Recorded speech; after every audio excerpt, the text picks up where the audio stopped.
Hello friends, welcome to Madras Masala Cafe. இன்னைக்கு நம்ம சேனல்ல பார்க்க போறது வீட்லயே பன்னீர் எப்படி ஈஸியா செய்யலாம்ன்றது தான். வாங்க வீடியோக்குள்ள போலாம். சோ இதுக்கு நான் ஃபர்ஸ்ட் 1/2 லிட்டர் நல்ல கொழுப்பு சத்து நிறைந்த பால் எடுத்துர்க்கேன். சோ பாலை எப்பவும் போல நம்ம காய்ச்சி கொதிக்க விடுவோம்.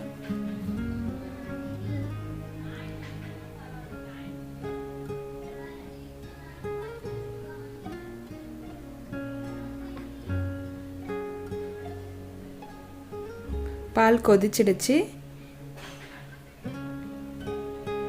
இப்போ இதில் சும்மா 1 டேபிள் ஸ்பூன் அளவுக்கு வினிகர் ஆட் பண்ணுறேன்.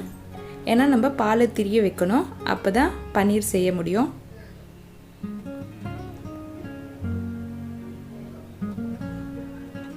ஸோ பால் நல்லா திரிஞ்சிடுச்சு. பால் திரிஞ்சு அந்த கட்டி கட்டியாக இருக்கிறதும் தண்ணியும் பிரிஞ்சு வந்துடுச்சு.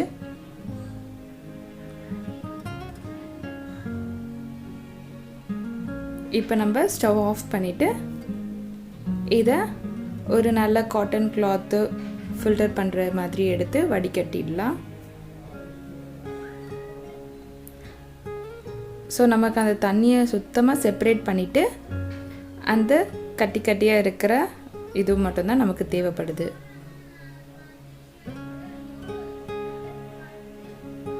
ஸோ சுத்தமாக தண்ணியை நல்லா ட்ரெயின் பண்ணணும்.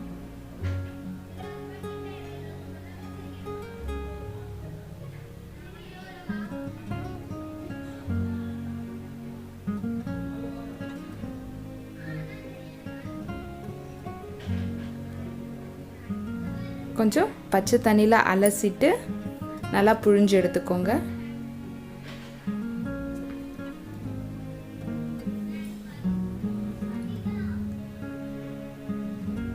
ஆல்மோஸ்ட் தண்ணி நல்லா ட்ரெயின் ஆகிடுச்சு.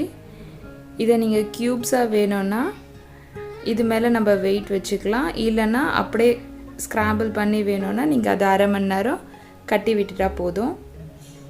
ஸோ இப்போ நான் இதை க்யூப்ஸாக கட் பண்ணுறதுக்காக இது மேலே ஒரு வெயிட் வச்சு 1/2 அன் ஹவர் விட்டுருக்கேன்.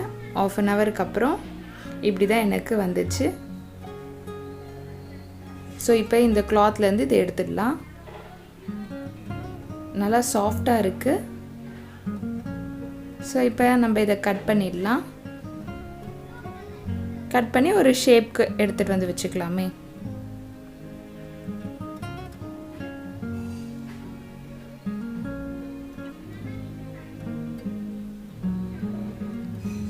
ஸோ நம்ம சாஃப்டான பன்னீர் ரெடி ஆகிடுச்சு. நல்லா சாஃப்டாக இருக்குது பாருங்கள். இதை நீங்கள் நிறைய டிஷ்ஷஸ்க்கு நம்ம பன்னீர் ரெசிபீஸ்லாம் இருக்குது, அது எல்லாத்துக்கும் யூஸ் பண்ணலாம். தேங்க்யூ ஸோ மச் ஃபார் வாட்சிங் அண்ட் மறக்காமல் சப்ஸ்கிரைப் பண்ணிவிடுங்க. பாய்.